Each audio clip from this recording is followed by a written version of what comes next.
ఐవీఎఫ్లో injections ఇస్తుంటాము. అవి ఖరీదైన injections. Result చాలా డిపెండ్ అవుతుంది ఆ ఇంజెక్షన్స్ మీద. అవి గొనడోట్రోపిన్ ఇంజెక్షన్స్ అంటాం.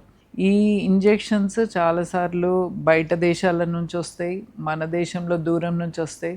సో ఇవి మ్యానుఫ్యాక్చర్ అయిన దగ్గర నుంచి పేషెంట్కి ఇచ్చేంత వరకు ఈ ఇంజెక్షన్స్ 2 to 8 degrees మధ్యలో లేదా 4 to 8 degrees అని రాసి ఉంటుంది దాని మీద. ఆ ప్రకారంగా ఈ టెంపరేచర్ మెయింటైన్ చేయాల్సి ఉంటుంది ఇంజెక్షన్ది. లేకపోతే అది ఆ టెంపరేచర్ దాటినట్టయితే దాని పొటెన్సీ పోతుంది, మనం ఎంత ఇచ్చినా ఇంజెక్షన్ పనిచేయకపోవచ్చు. సో దాని గురించి హాస్పిటల్లో దాదాపు ఐవీఎఫ్ సెంటర్స్ అన్నీ కూడా దానికి కంటిన్యూస్ యూపీఎస్ సప్లై ఉంటుంది, జనరేటర్ ఉంటుంది.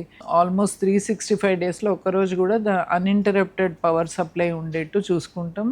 ఆ టెంపరేచర్ కూడా అదే విధంగా ఉండేట్టు చూస్తాం. పేషెంట్స్కి ఇచ్చినప్పుడు ఒక బ్యాగ్, కోల్డ్ స్టోరేజ్ బాక్స్లో కానీ బ్యాగ్స్ కానీ ఉంటాయి, దాంట్లో ఐస్ ప్యాక్స్ వేసి ఇస్తాం. పోగానే ఫ్రిడ్జ్లో పెట్టుకోవాలి అని చెప్పి. ఫ్రిడ్జ్లో ఎక్కడ పెట్టాలా? డీప్ ఫ్రీజర్లో కాదండి, ఐస్ అయ్యే దాంట్లో అసలే పెట్టొద్దు. ఫ్రిడ్జ్ డోర్కి కానీ ఫ్రిడ్జ్ ఒక పర్టికులర్ భాగంలో పెట్టి వాటిని కరెక్ట్గా ఎట్లా తీసుకోవాలో ఇంజెక్షన్ అట్లా అడ్మినిస్టర్ చేసుకోవాలో. వీలైనంత వరకు ఐవీఎఫ్ నర్సు ద్వారానే ఇప్పించుకునేట్టు చూడండి మీరు ఇంజెక్షన్స్. దూరం ఉందని చెప్పి మీరు ఇంజెక్షన్స్ దగ్గర కాంప్రమైజ్ అయినట్టయితే ఒక్కోసారి మీ రిజల్ట్స్ కాంప్రమైజ్ అవ్వచ్చు. Thank you.